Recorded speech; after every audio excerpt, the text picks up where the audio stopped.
Democratic candidate in last year's presidential election and former Vice President Kamala Harris has a book to flog. And that means she's been doing a round of high-profile interviews and appearances, promoting her account of the 107 days that she spent campaigning to be the most powerful woman in the world. And it was at one of those events in Seattle that Harris made perhaps the biggest admission yet of the Biden administration's failure over Gaza. Wake me up when it's over. We have too much to do. We have too much to do. You know, we do have too much to do. And one of the things that I was thinking about is how you felt the next day. So we'll get to that. You know what? Hold on. Let me.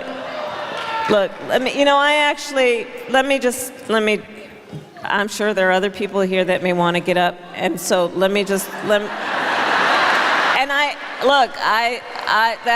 I get that. I would not exist if it weren't people who were active in protesting injustice. So I understand that. I actually write about the issue of what has been happening in Gaza in my book. And I will tell you, a lot of what this process has been for me has been about reflection. Look, we should have done more as an administration. We should have done more. We should have spoken publicly about our criticism of the way that Netanyahu and his government were executing this war. We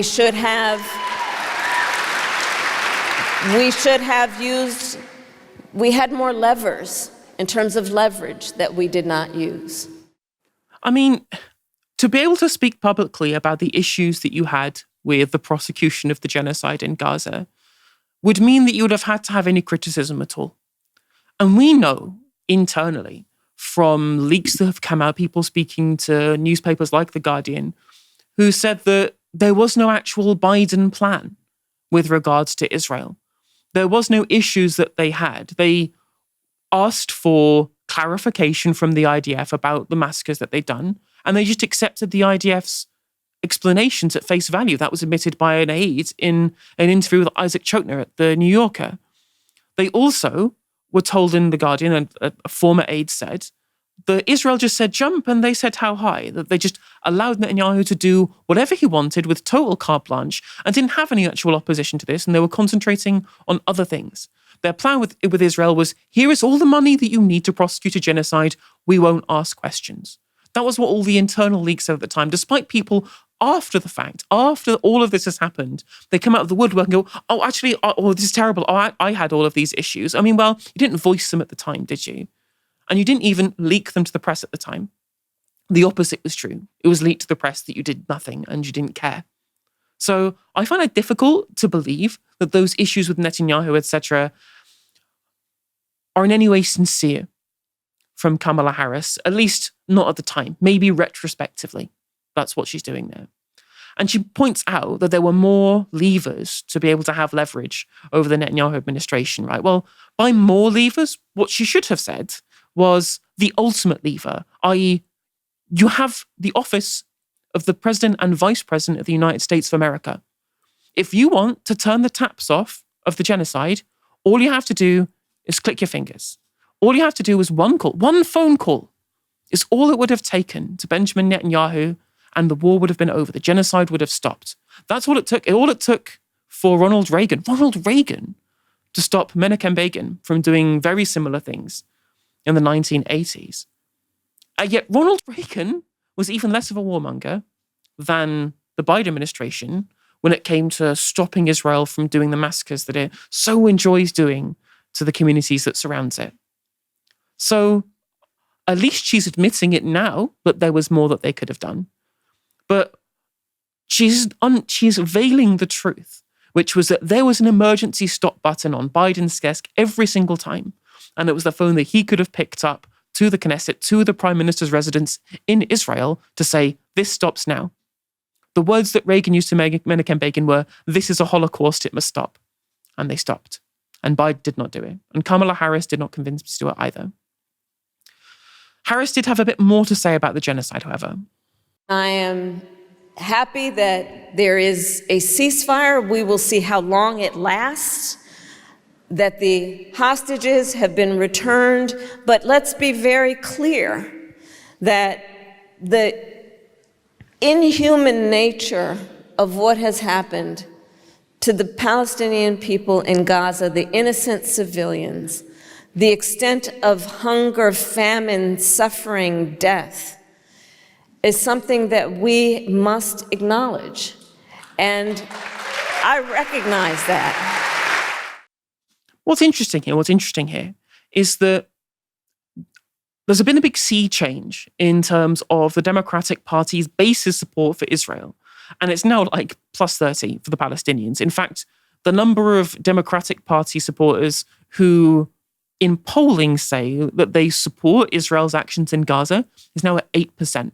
It's at 8%. There's a really interesting phenomenon that's gone on here, where as soon as it was Trump the one prosecuting the genocide by enabling Netanyahu at the start of his premiership earlier this year, this negative polarization towards Trump and what he does, and realizing that he was just essentially following the same script that Joe Biden had, only at least even further in terms of, at the time, giving credence to Israel to engage in its settlement plan and to conquer the Gaza Strip. The Trump plan, as Gideon Saar, Israel Katz referred to it as, this idea of this Gaza Riviera plan.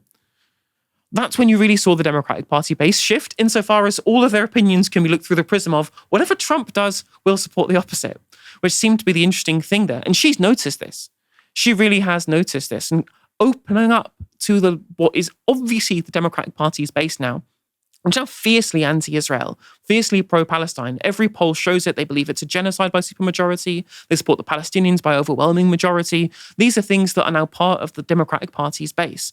Primary campaigns are being fought upon who takes less money from AIPAC, that is the America-Israel Public Affairs Committee that supports candidates in the United States federal elections that are supportive of the America-Israel relationship. These things are now going to be part of the Democratic Party's politics for quite a while, and she has seen where the wind is blowing. Ironically, she's kind of doing what Wes Streeting's been doing. In eyeing a future leadership campaign, she has switched the way in which she talks about things, no longer to talk to what she believes is the median voter, even though on current polling, the American median voter is pretty anti-Israel now anyway.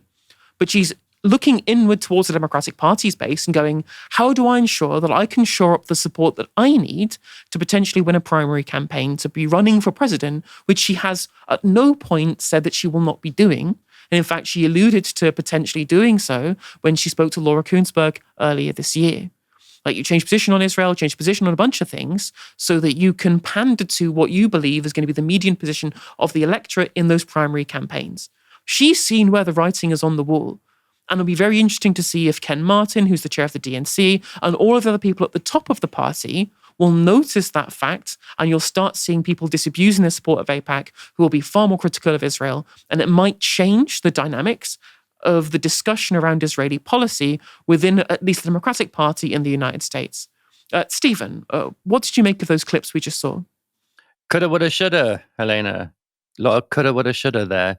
I was just noting down while you were speaking there, all the money that was sent to Israel in the last year and a half of the Biden administration. So you had in April 2024 a $95 billion package split between Ukraine, Israel, and Taiwan. A month later, you had another billion to Israel in arms. Then you had 680 million in arms in November of 2024, and then a further 8 billion in January of this year before the administration went out. That's a lot of things that are those the levers, like those billions and billions and billions of dollars? Are those the levers that Kamala Harris is talking about? That there were levers we could have used. Some, I don't know, over $100 billion worth of levers that they could have used. I mean, it's all very well to say, oh, we should have done this, we should have done that, when you are literally one of the most powerless people in America at the moment. You know, you are like, you had a go at running for president. You lost all your political capital as a result because you couldn't, during that campaign, say anything yourself critical that was critical of what was happening in Palestine. And that's the thing that Democrats sort of just many refused to vote, or people who would have voted for her were just like, I'm not going to vote, because Kamala Harris could not make a statement about Gaza while she was running for president. So, the idea there is that, had she been the most powerful woman in the world at the end of that, it's very unlikely that she was going to have changed her tune at all. In fact, she'd run a whole presidential campaign on literally not criticizing Israel. And to sort of turn around now and say, I've been reflecting, it's been a period of growth for me, and I now see that we should have said more and we should have done this. Cry me a river. Like, you should have done it, but you didn't do it, and you knew you should have done it. And and it's not that there was any kind of ignorance about what was going on. I mean, Helena, you said that they just believed what the Israelis told them was happening, and they just took that at its word. We interviewed a doctor in 2024, an American doctor who had been working in hospitals in Gaza. And he had tried to get a meeting with Biden, and he had therefore worked up through various aides in the White House. And he told me in an interview that a very senior aide in the White House had told him that they know exactly what is happening in genocide. So it's not that they were bamboozled by Israel. They knew exactly what was happening in Gaza, that a genocide was happening, ethnic cleansing was happening, mass displacement was happening, crimes against humanity were happening. They knew all of that, and they still not only didn't pull those levers that she's referring to, but sent over $100 billion in military support to Israel during that period. So I'm not very impressed by Harris, not very moved by her words, not very interested in what she has to say. I do think, though, that she's often criticized for being a poor politician, and I don't think she's a great politician. But I do think that actually that was not a bad way to handle kind of heckling from the crowd. I don't know whether it did handle it. I didn't watch the full 1 hour, 7-minute interview. But I thought that was quite a good way of diffusing the situation by sort of spinning a sentimental little fiction about your time in the White House. Obviously, we've talked on the channel a lot about the Democratic Party's primary and then the election overall in New York City mayoralty for Zohran Mamdani becoming the new mayor, being very anti-Israel, being very anti-Zionist and pro-Palestinian. And we've covered a bunch of other kind of primary candidates for the Democratic Party. Stephen, do you have any thoughts about what might be happening with the upcoming primary season? How much do you think that policy with regards to Israel will come up in those primary elections? I think it's likely to come up less, actually. And I think it's likely to come up less because I think people are so relieved at the idea that there is, in some sense, a ceasefire holding at the moment that they actually don't want to think about what has, in fact, actually been, I think, for a lot of people on the left, or very broadly speaking, a traumatic and also a deeply disappointing time when it comes to their politicians. And I think given the presence of Trump, that is where the focus will be. So I think that, there will be some people who will want to talk about the genocide. But I think actually there'll be as we see a kind of disintegration of, US like liberal values, or US, at least a pretense of having them, or US democratic values with things like, these ICE raids and just people being locked up for long periods of time, just completely disappearing, in fact, extrajudicial killings outside of the country.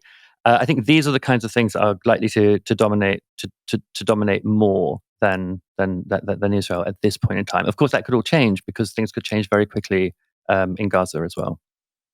What do you think?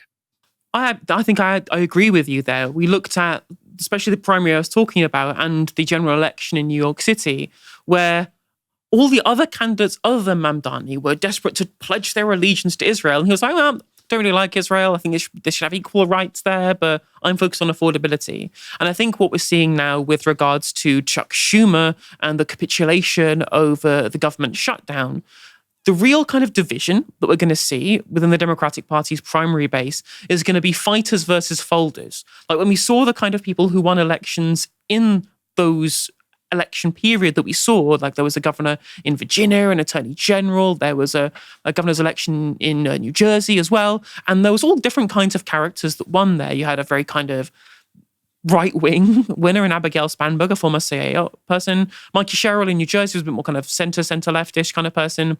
And then there was the Attorney General in Virginia who had a scandal where he'd texted somebody wishing very nasty things on his Republican opponent, and he still won.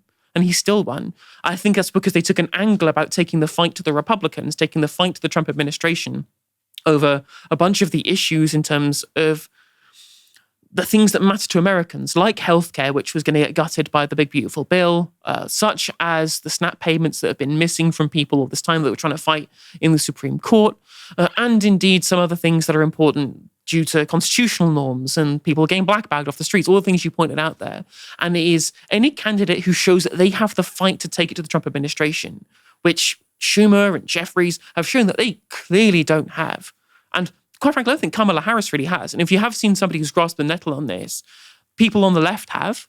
So you saw the Against Oligarchy tour from AOC and Bernie Sanders. They've been really good at winning over the liberal wine mums who are very mad about the Trump administration and are looking for a fighter, not a folder. And in the absence of anybody else, the left had realized that they had been laying low for long enough that they should be taking the fight to the Republicans to win these people over. These people who have fundamentally not really had political opinions rather than political allegiances have seen a Democratic Party that's capitulated to Trump. And so they've been looking for somebody to latch onto. And this base building attempt by people like Sanders has been really good at turning these people from liberals into social democrats that could be potential socialists further down the line. And those are the kind of people that Mamdani has also won over as well, as also bringing in new people into the coalition too. Other than that, the only real person who's actually shown the fight has been Gavin Newsom, who seems to be shitposting his way into winning the primary for the Democratic Party's presidential candidate in 2028. Not that I'm happy about that. It's Gavin Newsom. He's an idiot. But at the very least, it means that there is a delineation factor that you can see that is not ideological. It's about the desire to fight. And if Democrats don't want to fight, this Trump administration's ripping up of all constitutional norms, then as somebody who doesn't like the Democratic Party but is against Trump, then those people need to get out of the way.